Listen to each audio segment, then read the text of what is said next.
పాలనాపరమైన అంశాల్లో సీఎం చంద్రబాబు కీలక నిర్ణయాలు తీసుకుంటున్నారు. ఒకవైపు సంక్షేమ పథకాలు, మరోవైపు అభివృద్ధి పనులు, ఇంకోవైపు పోలవరం, అమరావతి విషయాల్లో నిరంతర సమీక్షలు, సమావేశాలు కొనసాగిస్తున్నారు. మరోవైపు సాధారణ పరిపాలనపై సైతం దృష్టి సారించారు. ప్రభుత్వం చేపట్టి నెల రోజులు కాకమునిపే చాలా రకాల నిర్ణయాలు తీసుకుంటూ ముందుకు సాగుతున్నారు. ఈ నేపథ్యంలో గత అనుభవాల దృష్ట్యా అధికారులు, ఉద్యోగుల నుండి వ్యతిరేకత రాకుండా చూసుకోవాలని భావిస్తున్నారు. సాయంత్రం 6 గంటల తర్వాత వారు విధుల నుండి ఇంటికి చేరేలా చర్యలు చేపడుతున్నారు. ఎట్టి పరిస్థితుల్లో 6 తర్వాత సమావేశాలు పెట్టకూడదని ఇప్పటికే మంత్రులకు స్పష్టమైన ఆదేశాలు జారీ చేశారు. అధికార యంత్రాంగాన్ని చంద్రబాబు పరుగులు పెట్టిస్తున్నారన్నది ఒక ఆరోపణ. 2019 ఎన్నికల్లో ఓటమికి అదో కారణం కూడా.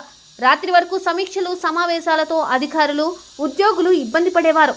వేలాపాలా లేకుండా వారితో పనులు చేయించుకోవడంతో ఆ వర్గాల్లో వ్యతిరేకత వ్యక్తమైంది.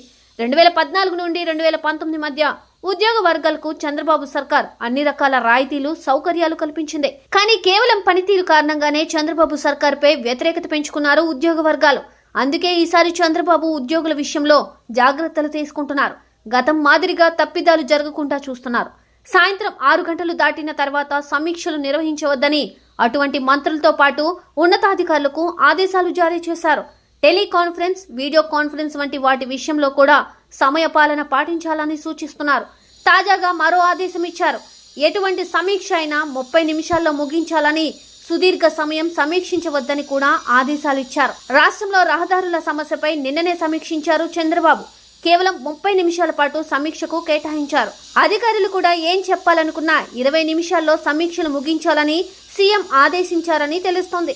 మొత్తానికైతే గత అనుభవాల దృష్ట్యా గుణపాఠాలు నేర్చుకున్న చంద్రబాబు ఉద్యోగుల నుండి వ్యతిరేకత రాకుండా చూసుకోవాలని భావిస్తూ ఉండడం విశేషం.